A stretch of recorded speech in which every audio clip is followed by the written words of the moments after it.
en letras libres y en revistas, así que, pues qué gusto y qué honor. Igualmente, Diana, igualmente. Pues bueno, en un minuto comenzamos, ya se están conectando y te dejo con el doctor también, Jonathan. Un gusto, doctora Andrea. La última. Hola, Jonathan. Hola, un gusto. Ahorita que nos den ya la indicación, pues comenzamos, haremos, digamos, la dinámica de siempre, una pequeña presentación, la ponencia que usted o la charla que usted nos dará, y al final abrir, ¿no?, a las preguntas a las chicas, a los chicos, ¿no?, que puedan dialogar con usted, que creo que sería lo más importante, ¿no?, al final de esta dinámica, ¿le parece? Claro que sí, me dice usted, Jonathan, ¿cuánto tiempo tengo? Te digo como 5 cuartillas, preferí escribirlo. Ajá. Pero ustedes me dicen si voy bien, si ya se alargó mucho. Espero que no. Yo creo que está más. Nos marcamos los tiempos. Normalmente estamos con Diana alrededor de, no sé, 45 minutos de charla, más 15 minutos o 10 minutos de este conversatorio, ¿no? Y sin mayor inconveniente, ¿vale? Pero digamos, usted también, sin mayor problema, extiéndase lo que usted considere necesario y lo vamos ahí dialogando, ¿vale? Claro que sí, muy bien. Perfectísimo. Pues tú me dices, Diana, cuando podamos iniciar, cuando tú marques los tiempos, adelante. Pues yo diría que en honor a la puntualidad inglesa que nos caracteriza, comencemos, como tú quieras. Perfecto, muy bien. Bueno, pues agradezco a la doctora Diana la oportunidad de participar en este ciclo de conferencias que organizó la licenciatura en Literatura y Filosofía de la Universidad Ibero Puebla, para tocar uno de los temas más apasionantes, al menos desde mi punto de vista, con relación a el tipo de reflexiones necesarias que se tienen que llevar a cabo con relación a este aniversario de la denominada Conquista de México. ¿Y quién mejor que la doctora Andrea Martínez Varax, quien nos compartirá, ¿no?, la experiencia que tiene de investigación, la experiencia que tiene en el ámbito de la divulgación y la experiencia que tiene en el ámbito de ir generando nuevas interrogantes. A ver, les presento brevemente a la doctora. Ella es doctora en Historia por el Colegio de México, con una tesis estupenda que invito a que la lean, ¿no?, a que vean después el libro. La tesis se tituló El gobierno indio de Tlaxcala colonial, 1521-1700, y ha sido una especialista que ha estudiado durante muchísimos años el gobierno indio de Tlaxcala durante el periodo virreinal, así como otros temas etnohistóricos. De manera reciente, ha publicado un libro y una antología de textos de Guillén de Lampart, revolucionario irlandés del siglo XVII radicado en México, así como otras obras. El libro de Lampart saldrá este año en lengua inglesa en la editorial de la Universidad Estadounidense de Penn State, y dirige desde su fundación en 2010 la Biblioteca Digital Mexicana, que publica en línea documentos inéditos o muy raros de la historia de México. Y el tema que el día de hoy nos compartirá a partir de su charla y que generará también este conversatorio y estas reflexiones, pues ni más ni menos corresponde a la conquista de México como narración. Doctora Andrea, un gusto, un placer poderle escuchar y le cedo la palabra. Gracias, doctores Diana y Jonathan, por esta invitación. Me da muchísimo gusto. Yo vengo hoy a hablar sobre la conquista de México desde el punto de vista de la narración histórica. Comprender una historia es lograr que se aparezca o que la convoquemos en nuestra mente al ritmo de nuestras vidas. Así la historia se convierte en un auténtico enriquecimiento. Pero ¿qué es comprenderla? ¿Qué es comprender una historia? Comprenderla es plasmar una narrativa que satisfaga nuestra necesidad de lógica, de verosimilitud y de saber, lo cual supone exigencias ineludibles. Debe sustentarse en los conocimientos que se desprenden de los materiales originales, que enlazados entre sí de manera coherente permitan una reconstrucción que dé sentido o sentidos al objeto de estudio. El vastísimo tema de la conquista de México, en el vastísimo tema de la conquista de México, la historia puede armarse analíticamente, de reflexión a reflexión, explicando las dudas, marcando las lagunas. Es la vía por lo general de la historiografía, en la variante de lo que Luis González llamaba historia del sustantivo, Profundiza, pero al desarmar el curso de la historia concreta, esta se mantiene en el umbral entre el primero y el segundo plano. En el primer plano está el historiador mismo, con su mirada y su percepción para el detalle, su cultura y su inteligencia confiere la calidad última a su reconstrucción intelectual. Esto sería la historia del sustantivo que se detiene en estos análisis, una reconstrucción intelectual. Un segundo tipo de historia que yo quisiera considerar es la historia como diatriba, como acusación. Está muy lejos de la primera historia, que no la historia del sustantivo. El conocimiento histórico, en el caso de la historia como diatriba, el conocimiento histórico es reducido, dominado por grandes explicaciones generales o incluso por denuncias políticas. Esta historia militante tiene la ventaja aparente de armar una narrativa continua que conserva a los protagonistas en su sitio asignado, como en un cuento para niños. Pero ya casi no son textos de historia porque bloquean la extensión que da el tiempo mismo, entonces no admiten variaciones. Por otra parte, sus protagonistas son representantes de grandes entidades opuestas. En el caso de la conquista de México, esta historia como diatriba tendría por un lado el execrable racismo de los españoles mexicanos ricos, del neoliberalismo, es una mezcla de pasado, remoto y presente, y por el otro la explotación, la humillación del indio y del pobre desde el arribo de los españoles hasta hoy. Historia como diatriba. El tercer tipo de historia, que sería el polo amablemente opuesto a la historia del sustantivo, con una amplia gama de opciones entre uno y otro, es la que el propio Luis González llamó historia del verbo. La otra fue historia del sustantivo, esta es historia del verbo. Aunque por momentos se detiene en el análisis, nunca condesciende a la denuncia. Es sobre todo una narración que elige la acción como su objeto y la profusión de los sucesos como un telar en el que el autor hilvana una historia. Para llevarla al papel es, por supuesto, necesario haber estudiado y entendido cabalmente la materia por contar, haberla visto, en cierto modo. No es que el historiador del verbo ignore las dudas razonables que rodean muchos puntos particulares. Puede enunciarlas sin extenderse para no desbalancear la narrativa. Pero si la prioridad es contar una historia, el autor debe tomar decisiones, interpretar, porque lo suyo es contar una historia comprensible. Sobre el valor de esta opción atestiguan dos poetas. William Carlos Williams escribió No Ideas but in Things, que se traduciría como solo hay ideas en las cosas. O Wallace Stevens, en 1954, la otra cita es de 1927, dijo Not ideas about the thing, but the thing itself. No ideas sobre la cosa, sino la cosa misma. Esta tercera opción que me interesa enfocar el día de hoy se acerca claramente al mundo del guión y la historia ficcional, principalmente de películas o de series.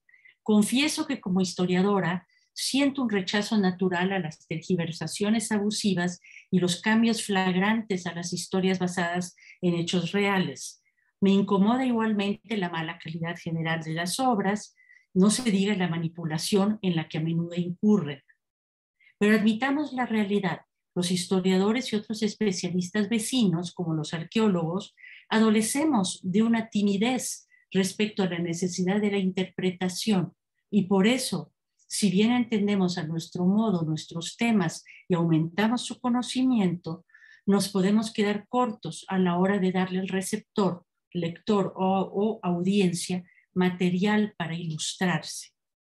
En una palabra, fallamos en ofrecer una historia, transmitir imágenes y momentos, información concreta y dar significados, explicar. ¿Por qué ocurre? Hay varias razones, pero resalto una. Tememos la censura de nuestros pares por haber incurrido en rellenar huecos, en proponer hipótesis, en esas tierras dominadas por los terrenos pedregosos de la erudición, donde toda incursión aventurera topará con el señalamiento de la falta, con la refutación que barre nuestra propuesta.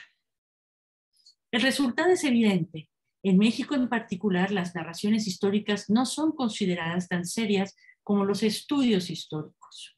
Esto a diferencia de la tradición anglosajona, donde destaca respecto a la conquista de México, por ejemplo, la gran obra de Hugh Thomas, La conquista de México de 1993, claro ejemplo de una historia del verbo. Pero la historia puede y debe incursionar en la narración sin perder hondura y veracidad. Es posible reconstruir, recrear, imaginar sin traicionar el objeto de estudio. Un buen guión, por ejemplo, no puede dejar cabos sueltos, zonas borrosas. Basado en los datos históricos, llega el momento en que tiene que decidir. Y decidir significa profundizar, ir al meollo de los asuntos. Es así como narrar puede ayudar a descubrir saltos lógicos y significados desconocidos. Después de esta descripción de las tres tipos de historias que quería resaltar, quiero hacer un comentario breve sobre las fuentes, en tanto los escuchas de hoy son, hasta donde sé, estudiantes de literatura. Entonces, una breve introducción. La historia de la conquista de México, en particular desde la llegada de Hernán Cortés al Golfo de México hasta la rendición de México Tenochtitlan, es un buen ejemplo para este ejercicio narrativo, en tanto hablamos de una secuencia histórica restringida en el tiempo, son 2 años y medio, desde la llegada de Cortés hasta la caída de México Tenochtitlan, 2 años y medio, y también restringido en el espacio, desde la costa del Golfo y el centro de México. José Luis Martínez, historiador, mi padre, llamó al conjunto de crónicas de la conquista de México un paradigma historiográfico. Las fuentes, obras históricas primarias o cercanas a los hechos, que son las fuentes, sobre este periodo son riquísimas, contrastadas, infinitas en su profusión y riqueza, pero a la vez limitadas. Es muy difícil encontrar datos nuevos, así que todo investigador debe ir a los clásicos. Las crónicas y pinturas indígenas, que serían principalmente los anales de Cuautitlán, la relación de Tlatelolco, el Códice Aubin, el lienzo de Tlaxcala, el Códice Azcatitlán, los cantares mexicanos, el libro 12 del Códice Florentino de Fray Bernardino de Sahagún, las cartas de relación de Hernán Cortés y la historia que escribió al final de la vida de Cortés su capellán, Francisco López de Gómara. Las crónicas de los soldados de la conquista, Bernal Díaz del Castillo en primerísimo lugar, y Fray Diego Durán, que proporciona la visión anti-Cortés. Y los autores algo posteriores, pero llenos de información temprana, Chimalpain, Iztaccíhuatl, Muñoz Camargo, López de Gómara. Un mundo de información, difícil de abarcar por la profusión de detalles, y lleno de escollos en tanto su proveniencia arrastra la interpretación hacia un sentido u otro. Pero las crónicas españolas en defensa o acusación contra Cortés, las fuentes de origen indígena que ponen en primer lugar siempre a su propio pueblo, Tlatelolco, Texcoco, México Tenochtitlan o Tlaxcala. Finalmente quisiera hablar de las principales tendencias historiográficas sobre la conquista de México de hoy. Mucho se habla hoy en día de una evolución en la historia de las tendencias historiográficas respecto de la conquista de México. Examinémoslas someramente. Historia providencialista. En primer lugar, temporalmente, apareció la historia providencial, española y europea, que dominó desde el siglo XVI y sigue existiendo hasta el XXI. Los sanguinarios mesoamericanos, portadores del estigma de los sacrificios humanos y del canibalismo, fueron salvados por un puñado de españoles, portadores del mensaje de la cruz. Esta versión tiene un doble contenido racista, por la rápida condena a una civilización entera y por la creencia de que pudo ser defenestrada por un puñado de esclarecidos. Pero esta historia providencial fue rebatida desde el inicio con numerosos datos, fuerza retórica y efectividad política por personajes también españoles como Fray Bartolomé de las Casas. Y muchos pensadores españoles cuestionaron el derecho del rey de Castilla a someter a la civilización mesoamericana, así como la humanidad misma de los predadores en nuestras tierras. Otra tendencia sería la de la discusión entre descubrimiento o encuentro. Algunos recordarán la contraposición entre la idea tradicional del descubrimiento de América y el encuentro de dos mundos. Esta contraposición ocurrió en el quinto centenario del viaje de Colón en 1992 y fue protagonizada por el eminente historiador indigenista Miguel León Portilla. Si el primero, la idea del descubrimiento de América, define una entidad activa frente a otra pasiva, el segundo, el del encuentro de dos mundos, intenta equilibrarlas, los dos mundos, a mi juicio un poco a la fuerza, porque el encuentro de iguales no fue. Unos venían a someter a los otros, ¿no? No era un encuentro así como amigable, digamos, ¿no? Otra tendencia historiográfica sería la del indigenismo cristiano. Ese temprano indigenismo mexicano tenía una raíz católica. El contraste era entonces entre el español rapaz y el indígena naturalmente cristiano, víctima inocente. Esta versión nos dio la idea de que los sacrificios humanos prehispánicos no fueron significativos, sino algo que piadosamente podemos pasar en silencio, y que las masacres de Cholula y el Templo Mayor, y las otras, fueron acometidas de los invasores, gratuitas y crueles, sobre reuniones pacíficas de mesoamericanos, como borregos al paredón, al matadero, mejor dicho. Es interesante observar que la idea de que los indígenas pudieron planear la destrucción de los invasores, que las masacres mencionadas pudieron, como decían los soldados españoles, haber sido respuestas a levantamientos que planeaban los indígenas, no ha ganado mucha adhesión aún en la actualidad. Estamos acostumbrados a ver a los indígenas como víctimas y tal vez no fueron solo eso. Los indios como conquistadores, otra tendencia historiográfica, está en boga actualmente y es la de considerar que los pueblos indígenas fueron motores activos en la propia conquista de México. Esta es una noción correcta que, cabe recordar, no se inventó ayer. Ya William H. Prescott la señaló en su Historia de la Conquista de México de 1843, abro comillas, el imperio de los indios fue, en cierto modo, conquistado por indios, escribió Prescott en 1843. Un caso clarísimo e ilustrativo es el de Tlaxcala, enclave enemigo del imperio azteca que se alió a los conquistadores y evitó cuanto pudo una eventual alianza de ambos que los hubiera arruinado. Los tlaxcaltecas se consideraron siempre conquistadores, nunca conquistados, y la conquista de México hasta la caída de Tenochtitlan fue la conquista tlaxcalteca del México central, comenzando por las ciudades vecinas que los tenían enclaustrados, como Cholula, Huejotzingo, Tepeaca y Texcoco. Probablemente pensaban que México Tenochtitlan caía en sus manos y no en las de Cortés. El ejército hispano-indígena o mesoamericano español, si se quiere, creció en esos meses previos al ataque a México Tenochtitlan hasta juntar tal vez 150,000 indígenas y centenares de españoles. Las ciudades que eran vencidas por las armas o que se rendían ante su incontenible avance aportaban fuertes contingentes. Ese enorme ejército, tras la caída de la metrópoli, no se mantuvo activo, sino que los españoles convocaban a los contingentes indígenas según sus planes. Mexicas, zapotecas, mixtecos, tlaxcaltecos, cholultecos y otros fueron conducidos a guerrear y a poblar hasta Nicaragua, Guatemala, Saltillo, San Luis Potosí y el Gran Norte. Estos contingentes mesoamericanos estuvieron siempre bajo el mando de los españoles, por lo que considerarlos generalmente como conquistadores es equivocado o exagerado a mi modo de ver. Fueron siempre los indios amigos, los indios aliados de los españoles, pero como colonos mantuvieron su cohesión según sus naciones y lucharon por un estatus diferente a los conquistados.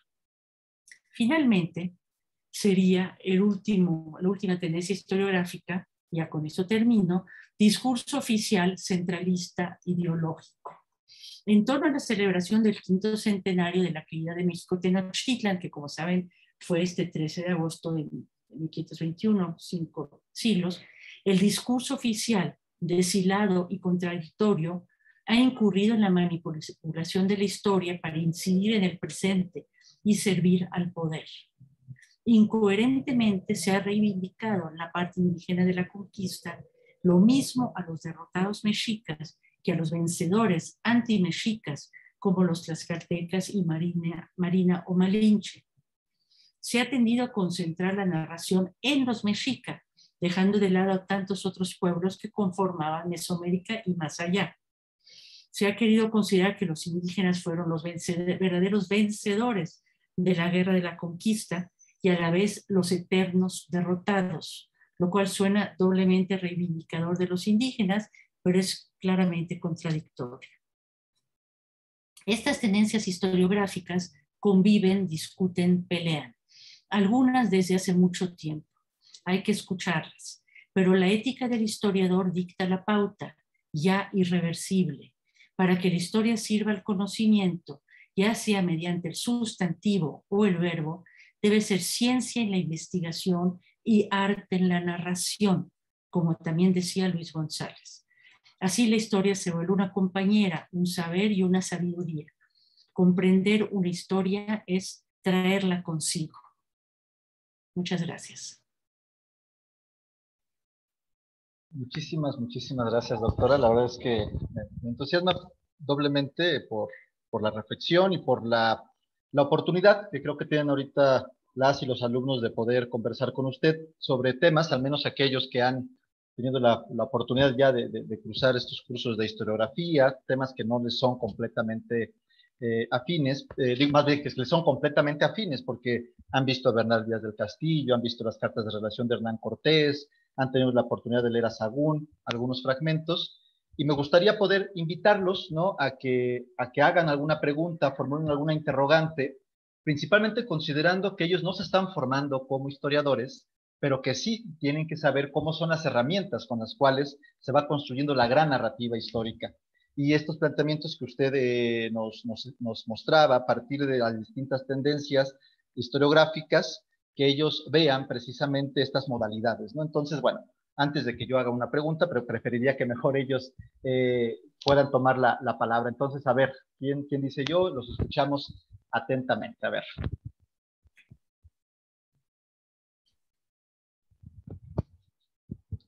Bueno, si no, mientras yo formulo una interrogante para que ellos se puedan animar, ¿no? Bueno, aquí Pablo creo que ya alzó la mano. A ver, Pablo, te escuchamos, te escucha la doctora atenta. Sí, buenas tardes. Primero que nada, quiero decir que estuvo muy interesante la reflexión, me gustó mucho. Y mi pregunta va enfocado, pues no tanto en en el valor de la narración histórica, creo que quedó muy claro que siempre y cuando se apegue a los hechos históricos, pues puede tener mucha validez, sino en qué pasa con una sociedad que se educa nada más con base en narración histórica y no con base en estudios históricos, ¿no? Me imagino en una sociedad mexicana, por ejemplo, cuya educación sobre la historia depende completamente de narraciones, ¿no? Las clases de historia son básicamente visitas a novelas o a episodios de ficción. ¿Hay algún peligro en una educación que se configura completamente sobre la narración y olvida de lado el estudio histórico, pues, académico o academizado? Sí, está bien, Pablo, te agradezco porque es pues, ver el otro lado exactamente de lo que yo digo. Mi punto era defender las narraciones históricas que son normalmente no tan apreciadas, sobre todo en México hacemos reflexión y análisis de todo, pero llega un momento en que hay que saber contar una historia y contar la historia tiene la ventaja de que rellenas huecos, de que a fuerzas tienes que dar cuenta de esa historia y tienes que tratar, es una forma de entenderla más profundamente. Yo lo comparo a, por ejemplo, traducir un poema o aprender a cantar, ¿no? Cantar, digamos, en un coro. Una cosa es que oyes la canción y a la hora que la tienes que cantar, descubres las dificultades, los huecos y todo. Con el poema es igual. Y si tú estás haciendo, digamos, un guión sobre la conquista conquista de México y tienes que de veras amarrar el relato, te vas a dar cuenta que hay cosas que son inexplicables y tienes que encontrar, pues, digamos, bueno, por lo menos tener hipótesis sobre qué es lo que pasó en varios puntos. En el caso de la conquista de México, el periodo más enigmático es el periodo en que Cortés, como esos 6 meses en que Cortés y su gente estuvieron metidos en el Palacio de la Xayácatl. Esa parte es difícil. Pero es cierto lo que dices al revés, que si te cuentan una historia, como digamos, un cuento de hadas, o una historia, digamos, ya maniada, ya muy, muy repetida siempre, de alguna manera pierde sentido. Pierde sentido y bueno, te dicen lo que quieran. Y no, la única forma de poderlo rebatir es ir a las fuentes primarias.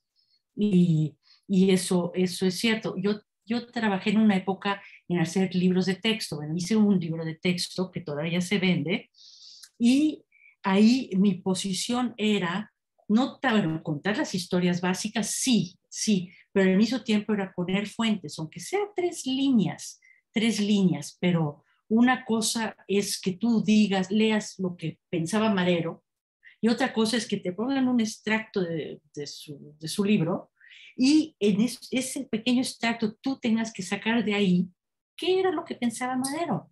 Pues va a ser un poco diferente de lo que te enseñaron, probablemente más preciso, incompleto, pero en sí lo que estás descubriendo es algo más preciso y es algo que con lo que sabes, en lo que sabes que es cierto, pues, ¿no? En lo que puedes confiar. Y esa es la ventaja, espero estar contestando lo que dices, sobre las historias que te cuentan, que si tú descubriste por tu cuenta esa historia, pues tienes bases firmes para decir, oye, no, por lo menos según este fue asá y según este otro fue asá. Entonces, es un correctivo importante, ¿no?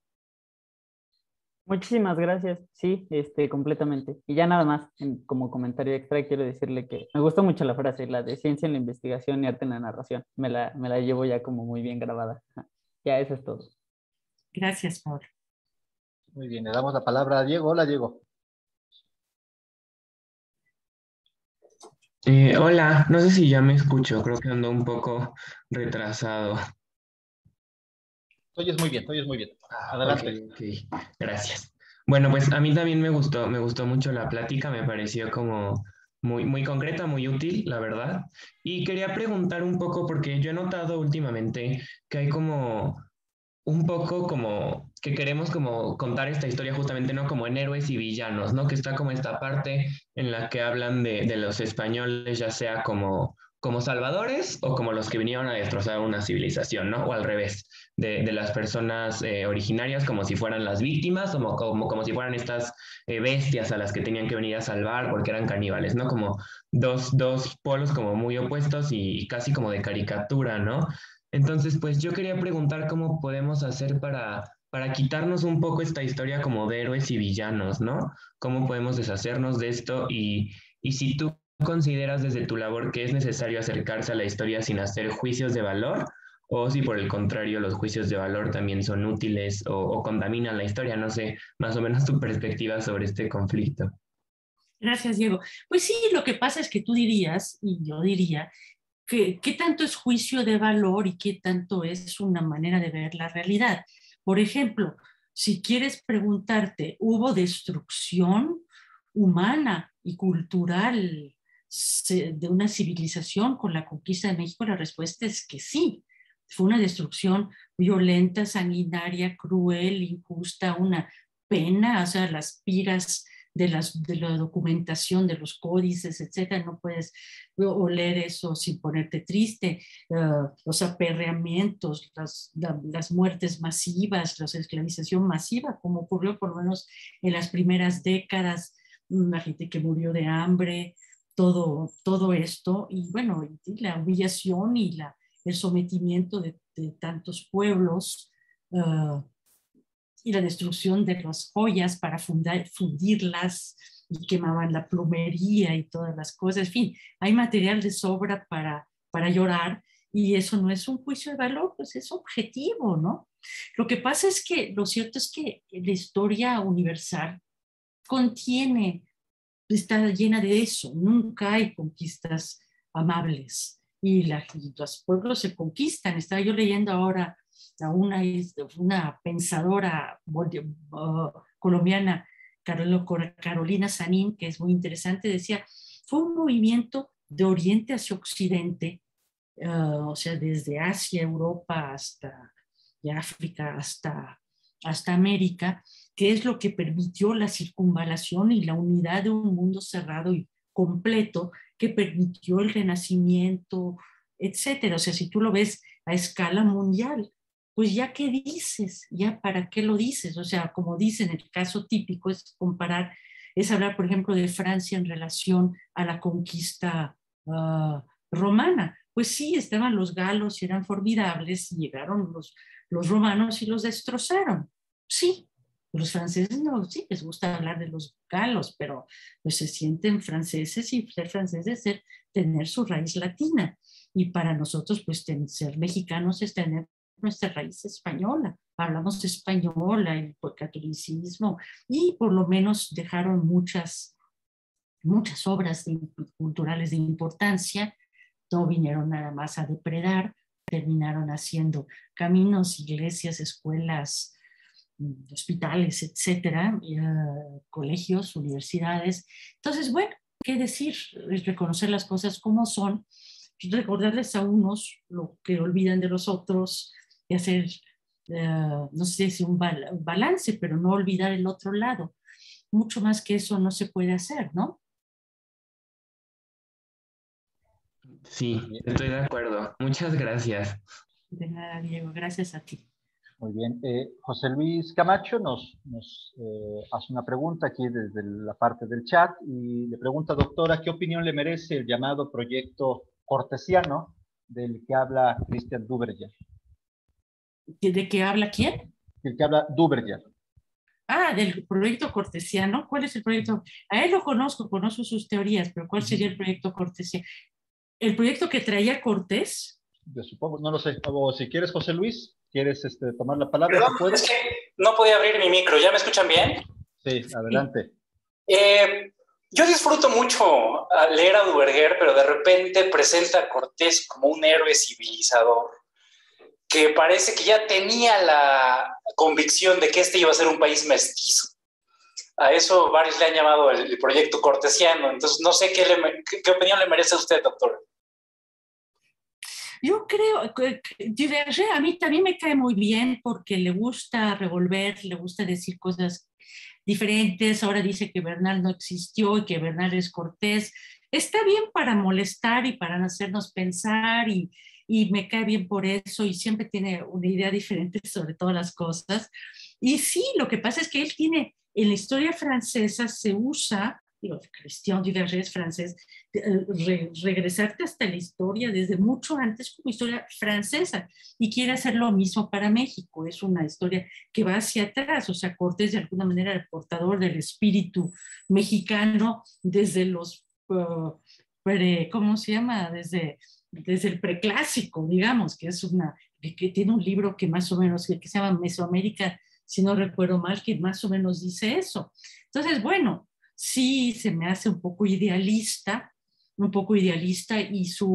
y digamos que tiene una opinión muy favorable de Cortés. Es cierto que Cortés no era Alvarado, que Cortés no era Pizarro. Pizarro era un destructor maligno, ¿no? Bueno, como en México también Nuño de Guzmán. Digo, Nuño de Guzmán, para no ir más lejos, a los tlaxcaltecas, los amigos tlaxcaltecas, que hicieron todo por salvar a los españoles en las peores condiciones, habiendo dejado miles de muertos desde antes de la caída de México Tenochtitlan, llegaron a ayudarlo a la conquista de Jalisco y por allá, y los tomó a todos los tlaxcaltecas y los encadenó como esclavos.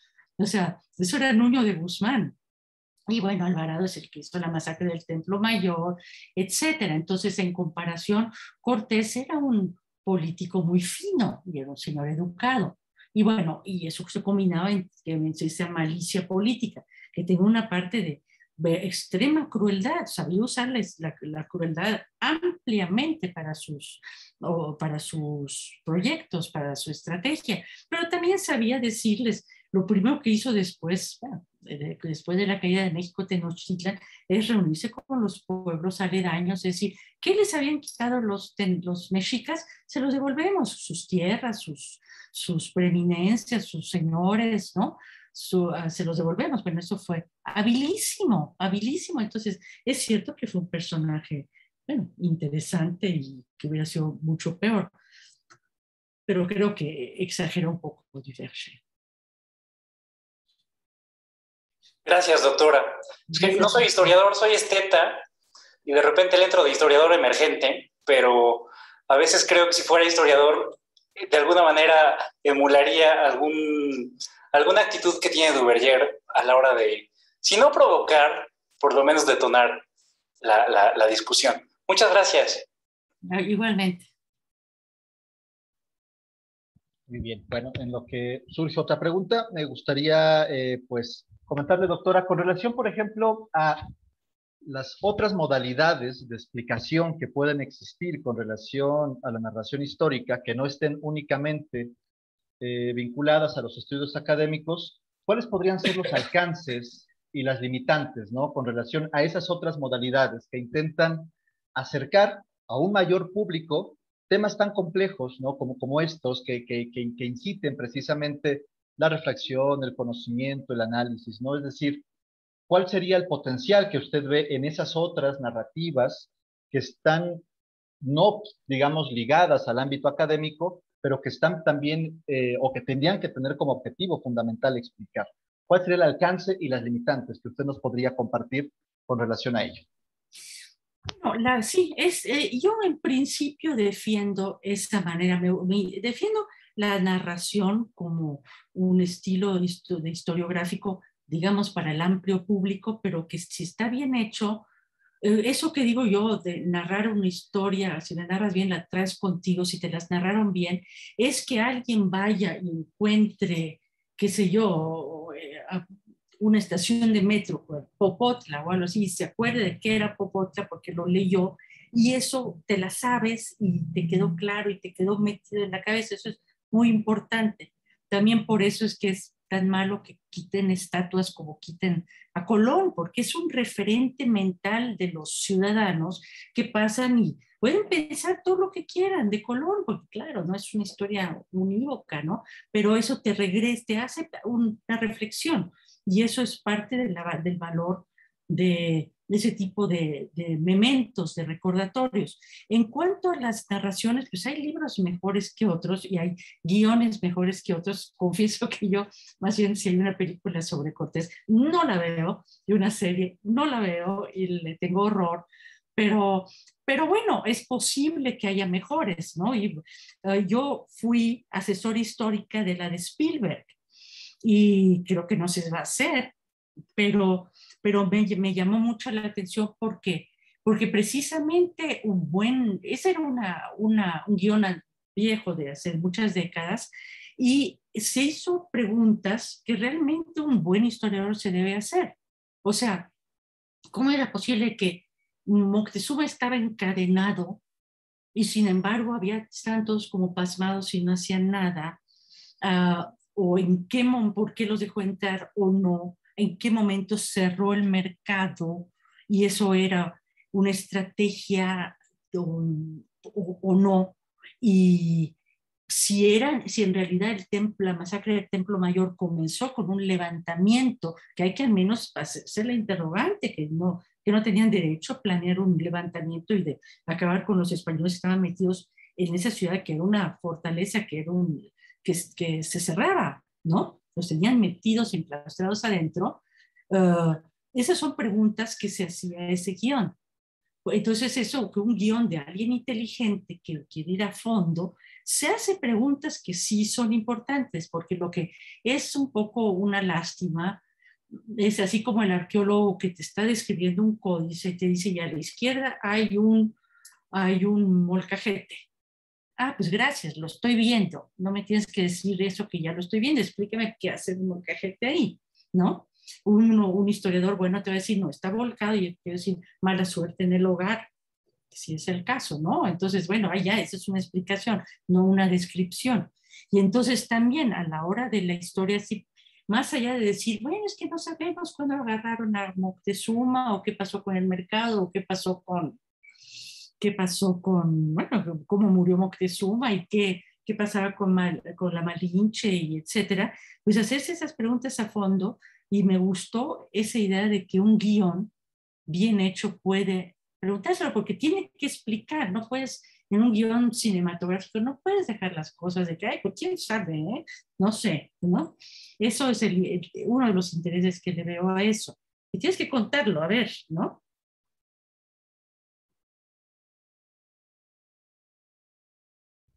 Muy bien, bueno, muchísimas gracias. No sé si exista otra pregunta más por parte de... Perfecto, a ver, otra vez, Pablo. Muy bien, Pablo, a ver, te escuchamos. Sí, perdón, soy yo de nuevo. Es que me surgió una pregunta justo con esta respuesta porque pues mencionó un personaje muy controversial ahorita que es Cristóbal Colón, ¿no?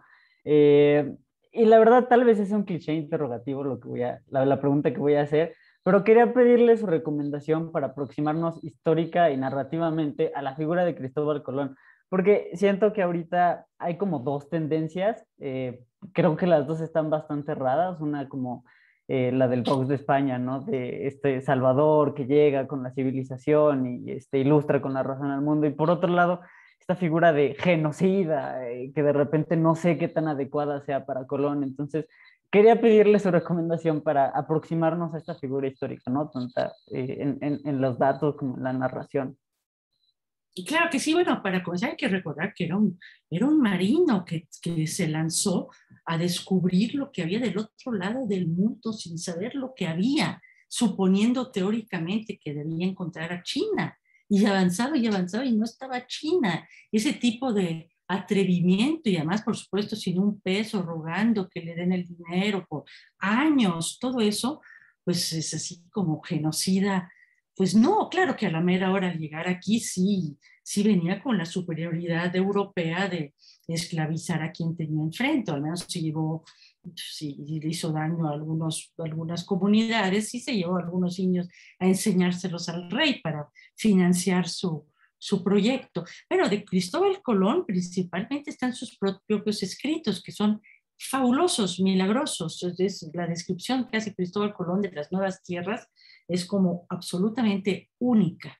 Y luego debe haber libros generales. Yo me imagino que Hugh Thomas ha escrito Hugh Thomas, que también escribió sobre la conquista de México.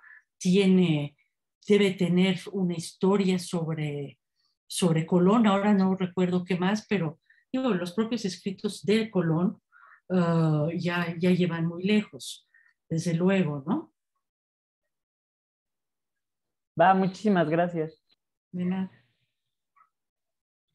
Adelante, Gael. ¿Me escuchan bien? ¿Me escuchan bien? ¿Sí? Sí. Bueno, yo tengo como una pregunta en relación a la enseñanza de la historia como en la educación primaria. Eh, y me parece como un poco oportuno por todo esto. Bueno, estamos como el mes de septiembre, el mes de octubre, siempre son meses como que de mucho debate histórico que a veces no llega como a muchas soluciones, ¿no? Pero estoy tomando ahorita la clase con Jonathan sobre historiografía del discurso mundial y muchas de las cosas que siempre nos sorprenden a nuestros compañeros y a mí es como lo parcelada que estaba nuestra educación primaria sobre la educación y sobre la historia de México, ¿no? O sea, las grandes lagunas y sobre todo esta característica que mencionaba Diego de la historia de héroes y villanos, ¿no? Buenos y malos, liberales contra conservadores. ¿Sí me escuchan bien? Se trabó, perdón. Sí, ¿Sí? está bien. Entonces, ¿cuáles son como las reformas o cuáles son las cosas que tiene que transformar a la educación para que pueda haber una enseñanza, si bien no compleja como la historia académica que tenemos que echarnos a veces en algunas partes? ¿Cuáles son como los primeros bastiones que habría que poner para dar una educación desde la primaria un poco menos héroes y villanos, ¿no? Miguel Hidalgo gana, los demás pierden, México gana y es independiente y de repente son nada más como tres momentos históricos importantes que es el descubrimiento, ¿no? Ya la problemática incluso de la palabra, la independencia y la revolución, ¿no? Y después de todo eso lo demás es como nada, ¿no? Entonces, Pues me interesaría mucho saber su opinión y qué podríamos hacer para cambiar. Mi experiencia es de que en los últimos años, digamos hace 10 años, los libros de texto de primaria, los obligatorios, que son unos solos, cada uno, mejoraron mucho. Tal vez me equivoco, tal vez no los vi bien, pero los anteriores a los actuales, quiero decir, a los nuevos, estaban bastante bien. Y lo que pasa es que pasan muchas otras cosas. Pasa también el nivel del maestro. ¿Para qué quieres hacer algo muy fino y muy elaborado si el maestro no le sabe mucho y si además tiene 30 minutos para cubrir 200 años? Que yo trabajé en el libro de texto y la verdad de las verdades es que tú quieres hacer pues el texto ideal, juntando todos los matices, todas las cosas, luego te dicen, sí, pero primero tiene que caber en una cuartilla, el maestro le tiene que entender, te piden una serie de clases de como instrumentos pedagógicos que son muy difíciles de comprender y no sabes si sirven muy bien. O sea, el tema de la educación es complicadito. Yo para ese libro de texto precisamente estudié ejemplos de libros ingleses y franceses. Me los mandé traer y los estudié y la conclusión era esa que les decía hace rato, que nada como poner textos originales, que es lo que hacen los libros europeos. O sea, te digo, una cosa es que te digan cómo eran los esclavos romanos, y otra cosa es que te pongan un texto de 12 líneas, chiquito, que es una transcripción de una piedra que explica por qué fulanito de tal, porque destacó en la batalla tal, que él era esclavo, pero está recibiendo su libertad. Entonces estás viendo una de las formas como los esclavos dejaban de ser esclavos, y no porque te lo contaron, sino tú lo sabes. Es el valor de las fuentes primarias que como que refrescan la historia y no se vuelve un relato de tercera mano, manoseado, que no sabes si es cierto o no. Estás viendo la historia fresca, real, y esa es la gracia de las fuentes primarias. Y eso para un alumno, también yo hacía, por ejemplo, cosas como poner a la Coatlicue y hacer que los estudiantes dibujen a la Coatlicue, que se la aprendan de memoria.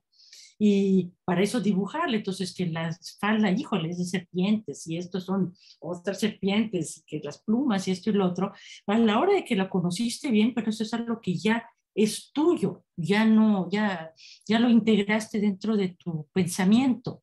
O sea, ese tipo de información concreta que me parece muy valiosa. O sea, por ejemplo, el tipo de columnas de las iglesias para reconocer esta es franciscana, esta es dominicana, etcétera, ¿no?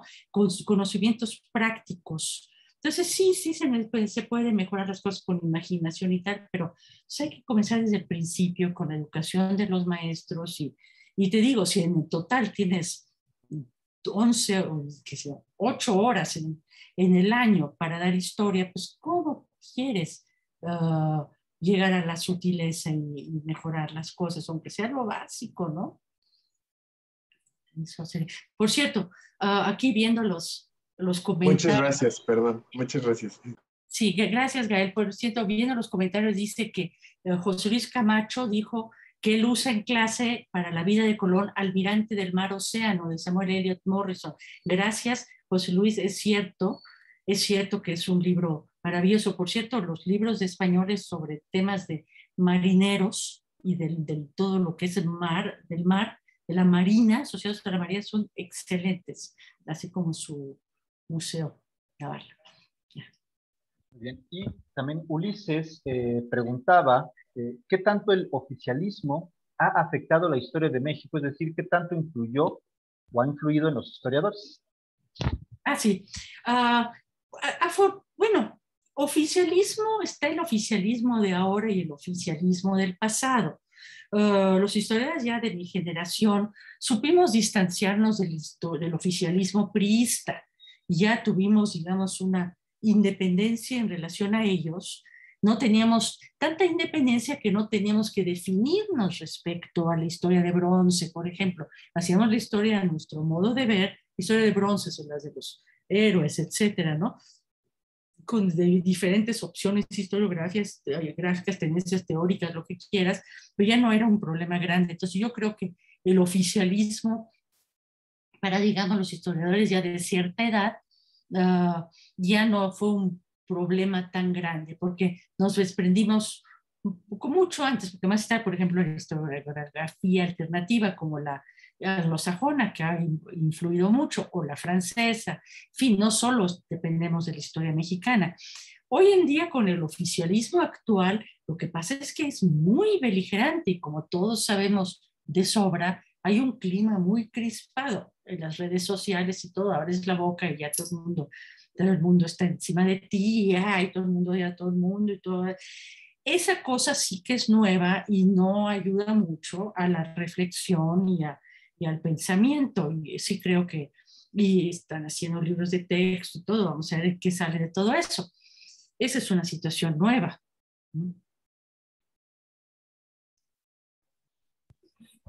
Muy bien, bueno, pues muchísimas gracias, doctora. Y comentaba la doctora Diana precisamente con relación a la importancia que tiene, no solamente para historiadores, sino para aquellos que se están formando, por ejemplo, en el ámbito de literatura y filosofía, pues la necesidad de consultar directamente las fuentes, ¿no? Y lo que usted nos planteaba, ¿no? Esta importancia de estar en contacto, de generar directamente la interpretación, el análisis, las preguntas. Y pues bueno, creo que es importante y que nos han dejado estas 3 conferencias precisamente esta insistencia, ¿no? En revisitar constantemente los documentos y a partir de ello generar las preguntas pertinentes para cada una de las generaciones que van pasando y que van revisitando precisamente los distintos acontecimientos. No sé si querías comentar algo más, Diana. Sí, que al respecto es también loable la tarea que ha hecho la doctora Andrea Martínez con la Biblioteca Digital Mexicana, que precisamente tiene este proyecto de digitalizar las fuentes y ponerlas pues al alcance de todos. Así que es una invitación también para navegar en estas digitalizaciones, en estos documentos originales, en estas introducciones que además a manera breve, porque es un medio digital, pues nos dan el contexto de la obra que se está compartiendo. Y celebro que continúe de pie, viva y enriqueciéndose. Felicidades, Andrea. Muchas gracias, Diana. Muchísimas gracias. Sí.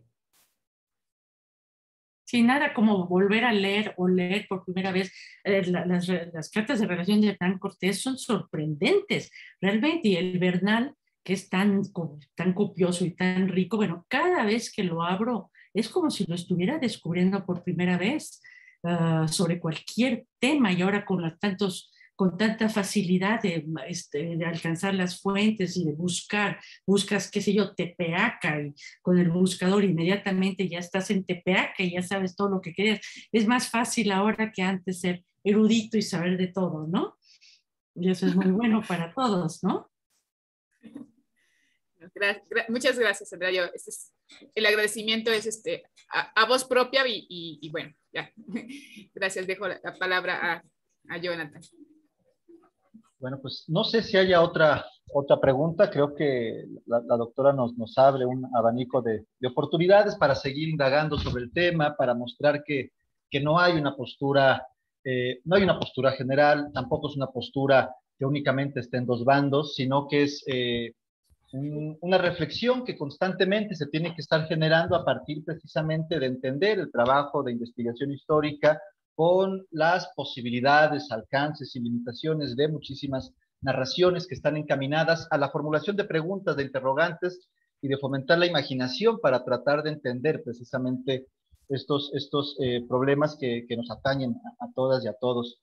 Pues bueno, si no hay otra pregunta más, creo que pues por hoy podríamos entonces ya ir cerrando, digamos, el ciclo de estas conferencias que, insisto, han sido muy interesantes y muy importante la labor que la licenciatura en Literatura y Filosofía de la Universidad Iberoamericana, coordinadora, la doctora Diana Jaramillo, ha tenido este interés tan importante de revisitar este tema, de ponerlo sobre la mesa y que las y los estudiantes se percaten que también ellos tienen que constantemente formularse estas nuevas interrogantes con relación a lo que su generación tiene que responder a partir de las problemáticas de su tiempo, ¿no? Entonces creo que esto es muy importante. No sé si quiera comentarnos algo más, doctora, sino ya para ir cerrando. Bueno, les agradezco muchísimo la invitación y muchísimo a los participantes, a la doctora Diana, al doctor Jonathan. Gracias y un gusto muy grande. Muy bien, bueno, pues hasta luego. Hasta luego. Adiós.